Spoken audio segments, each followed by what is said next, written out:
Você sabia que os macacos japoneses lavam seu alimento antes de realizar uma refeição?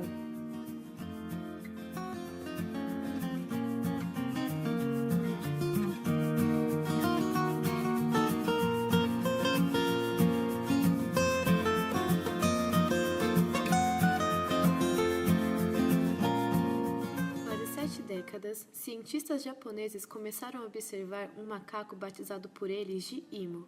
Esse macaco viveu em uma pequena ilha chamada Koshima. Imo gostava de batata doce, raiz abundante na região. Ele descobriu que a iguaria poderia ficar muito mais saborosa se lavasse antes. Imo começou a retirar da terra a batata doce, mergulhando-a na água. Depois, descobriu que poderia usar uma das mãos para segurar a batata submersa e a outra mão para retirar o barro que não tinha saído sozinho. Apenas 3 meses depois, outros 2 macacos começaram a comer batatas da mesma forma que o Imo. Em 5 anos, os cientistas observaram que quase todos os macacos que cercavam o Imo usavam sua técnica de lavagem de batata. Atualmente, todos os macacos da ilha de Koshima lavam as batatas doces antes de comer, exatamente como feito por Imo há quase 70 anos. Mas por que isso acontece? Uma das hipóteses que apresentaremos no vídeo é a respeito da herança cultural e social.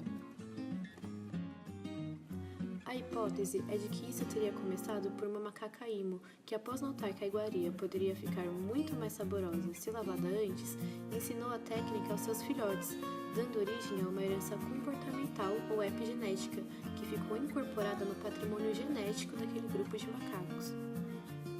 Mas o que seria a epigenética?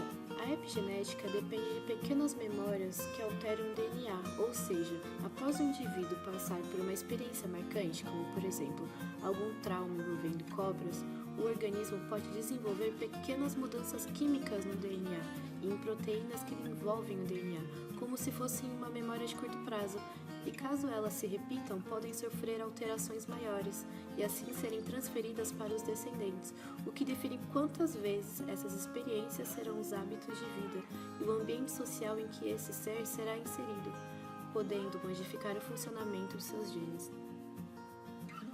Como no caso dos macacos Imo, onde o determinado efeito ambiental modifica o tipo de rede de interação, onde o ambiente instrui o que o genoma tem que fazer.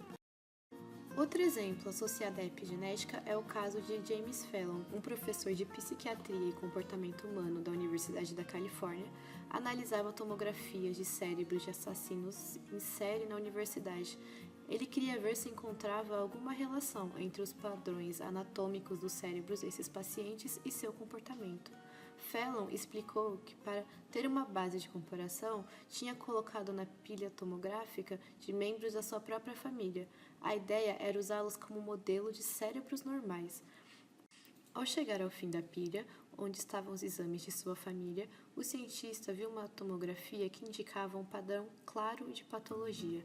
O exame mostrava baixa atividade em certas áreas nos lobos frontal e a temporal que estão associadas à empatia, moralidade e ao autocontrole. Para se certificar, Fallon fez mais algumas investigações. Exames do seu DNA confirmaram que ele tinha genes alelos associados à ausência de empatia e comportamento agressivo e violento. Mas por que James Fallon não era um criminoso? A experiência de Fallon ajuda a reequilibrar o debate que contrapõe a influência da herança genética à do meio, nesse caso em particular, a influência civilizadora da família e da sociedade sobre o indivíduo. A sua forma de criação, o meio onde Fallon cresceu, foi determinante para que esses genes não despertassem, uma vez que ele não passou por experiências traumáticas e outros tipos de situações estressantes que impediam o seu comportamento. Ou seja, ele detinha características, mas o ambiente o influenciou para que ele não utilizasse esse comportamento. Por exemplo, por mais que possamos ter herdado de alguma forma características agressivas, elas não serão manifestadas caso vivemos num ambiente pacífico.